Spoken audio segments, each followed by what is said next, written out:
તાપી જિલ્લાના વાલોડ ખાતે અંદાજે 2 થી 3 વર્ષ અગાઉ જે ગેરકાયદેસર બાંધકામ શરત ચૂકને લઈને બંધ કરવામાં આવ્યું હતું તે બાંધકામ ફરી શરૂ થતા અનેક તર્ક વિતર્કો સર્જાતા જોવા મળી રહ્યા છે।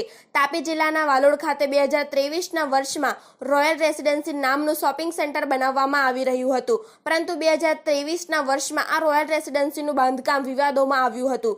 જે તે સમયે બહુહેતુક કે કોમર્શિયલ એને કરેલ જમીનો પર બાંધવામાં આવેલ શોપિંગ સેન્ટરોમાં 20 દુકાનોની મંજૂરી સામે 20થી વધારે દુકાનો તાણી બાંધી ટાઉન પ્લાનિંગના નકશાની વિરુદ્ધ બાંધકામ કરવામાં આવેલ હોય તેવી ચર્ચા પણ જોવા મળી હતી। તેમજ સક્ષમ અધિકારીની પરવાનગી વિના જ બાંધકામ તાણી દઈને ગ્રામ પંચાયતમાંથી કયા ધારા ધોરણે અને બાંધકામ માટે લીલી ઝંડી આપનાર કોણ છે તેવા સવાલ પણ ઉઠવા પામ્યા હતા। ત્યારે જે તે સમયે તો આ રોયલ રેસિડેન્સીનું કામ અટકાવી દેવામાં આવ્યું હતું, પરંતુ હાલમાં 2025માં ફરીથી આ રોયલ રેસિડેન્સીનું બાંધકામ શરૂ કરવામાં આવતા અનેક પ્રશ્નો ઉદ્ભવી રહ્યા છે અને અધિકારીઓ તથા સત્તાધીશોની કામગીરી સામે પણ પ્રશ્નાર્થ ઊભા થતા જોવા મળી રહ્યા છે। ઉલ્લેખનીય છે કે રોયલ રેસિડેન્સીની વિરુદ્ધ ગ્રામ પંચાયત દ્વારા 3 નોટિસ ફટકારવામાં આવી હતી અને રોયલ રેસિડેન્સી સામે શરત ભંગનો કેસ કરવા માટે ગ્રામ પંચાયત દ્વારા મામલેદાર અને વહીવટી તંત્રને પણ જાણ કરવામાં આવી હતી।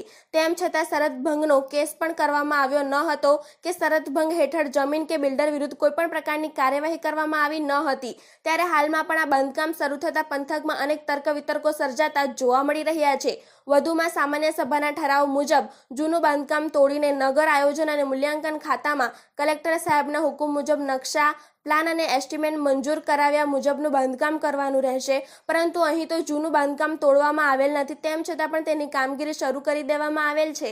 ત્યારે અહીં સ્પષ્ટપણે શરત ચૂક કરવામાં આવેલ હોય તે જણાઈ રહ્યું છે। ત્યારે અહીં પ્રશ્ન એ થાય છે કે આ પ્રકારે વાલોડમાં ગેરકાયદેસર બાંધકામ કરવામાં આવી રહ્યું છે તે કેટલા અંશે યોગ્ય કહી શકાય। તેમજ ભૂતકાળમાં પણ એક નેતા દ્વારા વાલોડમાં થતા ગેરકાયદેસર દબાણને હટાવવા માટે ઉચ્ચ કક્ષા સુધી રજૂઆત કરી હતી, પરંતુ આજે પણ જેની તે જ સ્થિતિ જોવા મળી રહી છે। ત્યારે આ ગેરકાયદેસર બાંધકામના રાફડા માટે કોને જવાબદાર ઠરાવવા?